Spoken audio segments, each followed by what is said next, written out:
Hi everyone, I'm Nettie Kaye. Today we're going to begin a little bit of a series on how to paint as a beginner in oil. So if you've just started or if you have no clue how to start in oil painting, the next few videos are going to be pretty important. Today we're going to talk about materials and what they're for. And I know it might not be as exciting as watching me splash a bunch of paint around, but it is kind of important for you to know. What do we paint on? Well, behind me I have a few examples. I have this really large painting. It's an abstract painting, and I painted it on a medium textured cotton canvas that's stretched on stretcher bars. So it's got the texture on it has got, you know, those little threads that cross each other in the weave. Stand up a little bit. I don't know, they call them the whoop and the wharf, or the woof and wharf, or I don't know. You know what I'm talking about. They stand up a little bit, and so that if light hits them, they cast a teeny tiny mini shadow. And so sometimes the vibrancy gets a little bit lost, but they do hold a lot more paint, so I can add a ton of texture on something that's got a bit of a heavier tooth, if that makes sense to you. What's in front of it are these panels. Now I love to paint on what's called an Ampersand Gesso panel. They're made out of various woods, and they have a gesso coating on them. And they're wonderful for using what I call a wipeout technique, so I can apply paint and then take a rag and wipe it out and create all kinds of cool effects. And it also, because of the smooth texture, that whatever paint I put on it just sits up and shouts, "Woohoo! Yay! Look how vibrant I am!" So, and it stays that way. A lot of the old masters used wood panels for their works, and they have lasted for centuries. So it's one of my favorites to work on. Another really wonderful thing is linen canvas. Now, linen is often a smooth canvas that has a different kind of a primer on it. Sometimes they're lead-based, sometimes oil-based. And again, the paint sits up and shouts a lot brighter and a lot more vibrantly, it seems, on a linen canvas. So just a few different options for you to try out. One thing I don't want you doing is getting those silly canvas boards. All right, especially the old ones or the real cheapo ones that you find at the thrift store that somebody's grandma left off. Okay, why not? Well, the value of your painting, if you happen to paint something fantastic, goes down. It's down. Nobody really takes the canvas board seriously. At least I don't. Okay, partly because sometimes they're stretched on cardboard, which is not archival. It doesn't last, and they tend to warp. They're mostly just for practicing, okay? So don't be going there. All right. You never know. You might create something really great, and then what'll happen? Oops. All right. All right, let's think about our palette. All right, I've got a couple of ideas on palettes. This is the kind of palette I normally use. This is called a Gray Matters palette, and it's a disposable palette.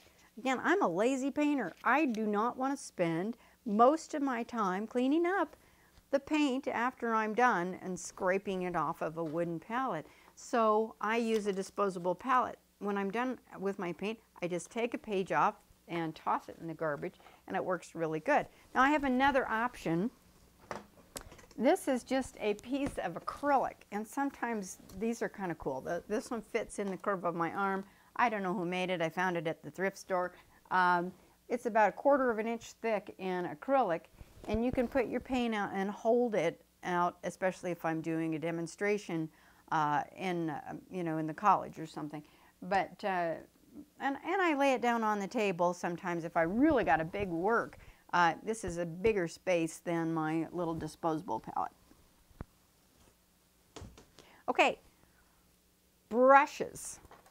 Brushes are one thing that I will use a student grade on. Now, I don't use student grade paints, but I do use student grade brushes because I found a really good one. Okay, Blick has come up with this marvelous, inexpensive synthetic brush called a Wonderwhite, and they're from, let's see, they're called Blick Scholastic Wonderwhite brushes.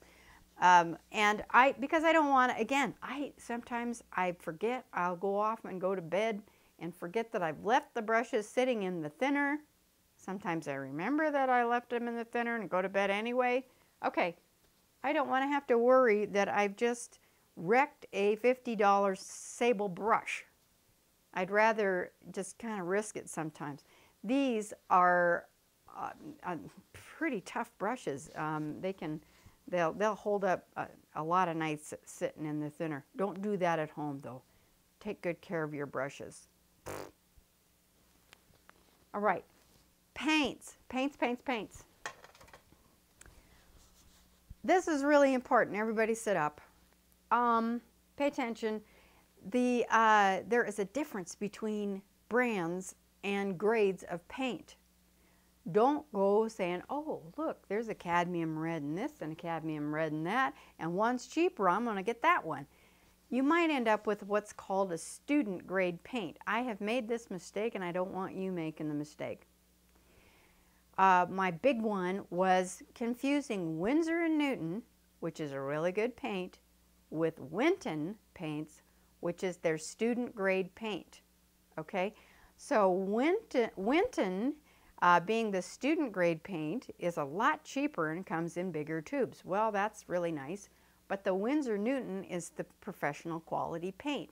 The Winton is much less quality, and so when you paint with student grade paint, your paintings are going to look student grade.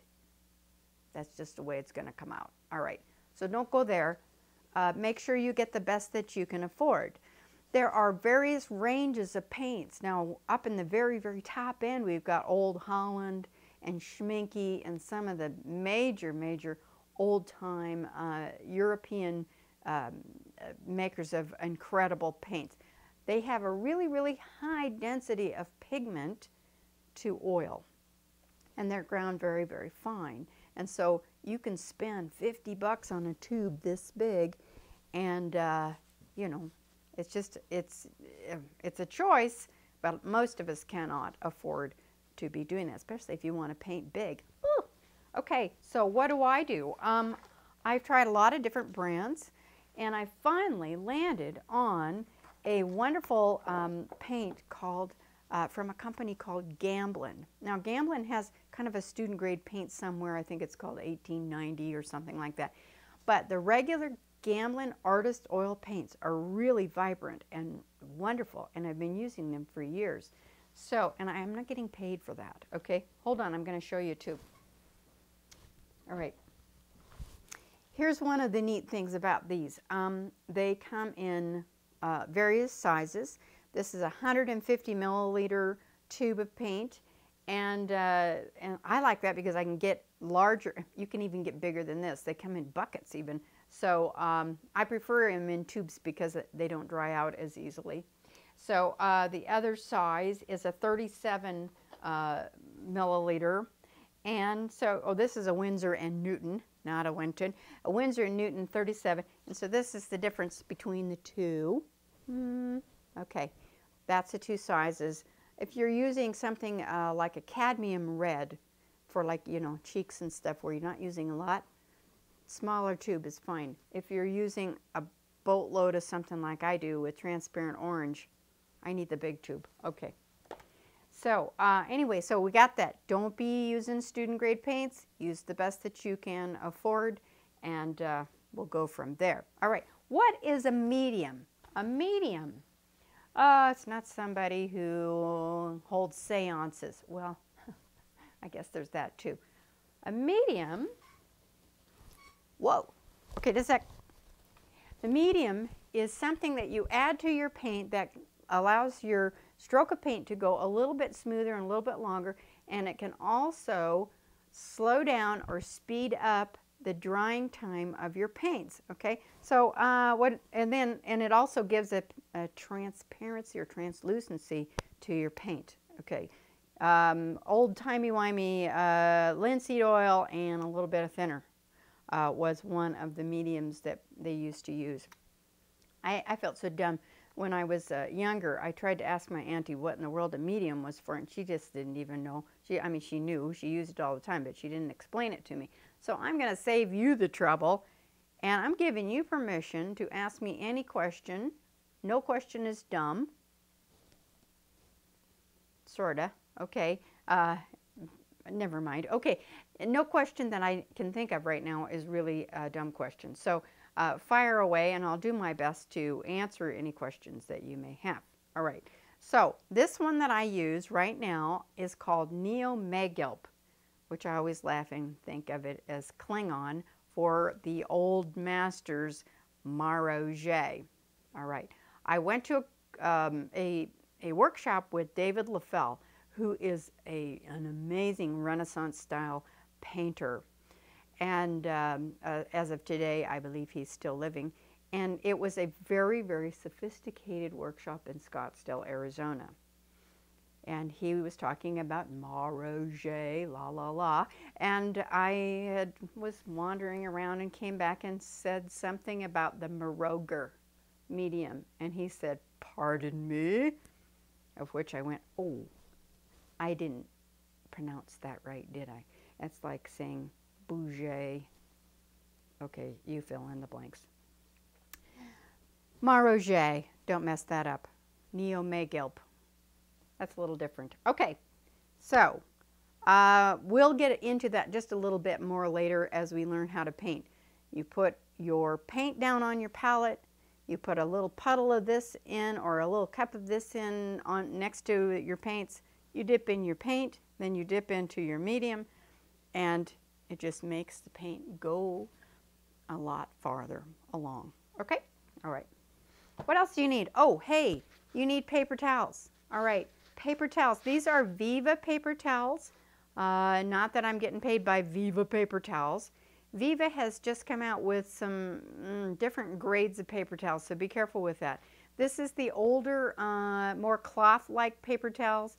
Why that? Well, because cheapo paper towels will leave little pookies in your paintings. I've seen students just about cry as they've wrecked a painting by using a paper towel that has just left 50 dust bunnies all the way across their painting and nearly ruined it. So you want to either use this kind of Viva towel or some cloth lint-free rags. You know, if your husband's underwear is getting a little bit ratty, you can sneak those and cut them up into small, well, make sure they're clean, okay? Cut them into small squares and then use that for wiping down areas of your painting. You can use old t-shirts. I've used some cotton socks that have been kind of worn out. Those kind of things. They're all tools that we actually need and use. Okay. What else am I missing? All right. Oh, thinner. All right. I use an odorless thinner for two things. One is for the initial underpainting and also to clean my brushes a little bit. Okay. I'll keep my brushes in the odorless thinner. I am using Gamsol or a generic thereof. And then at the end of the day, if I'm being a good girl, I will take them out of the thinner, go to the kitchen, and use some dish soap, put it in my hand. Usually I use a glove, okay, and I will wash out the brush in the dishwashing soap and then rinse it out until no color comes out of the paintbrush. It's a lot of work, but it will save your brushes and keep them nice for a long period of time. Okay, I think that is it. Is that it? I think that's it. All right, that's our first little part on materials. Please leave your questions below and I will do my best to answer them.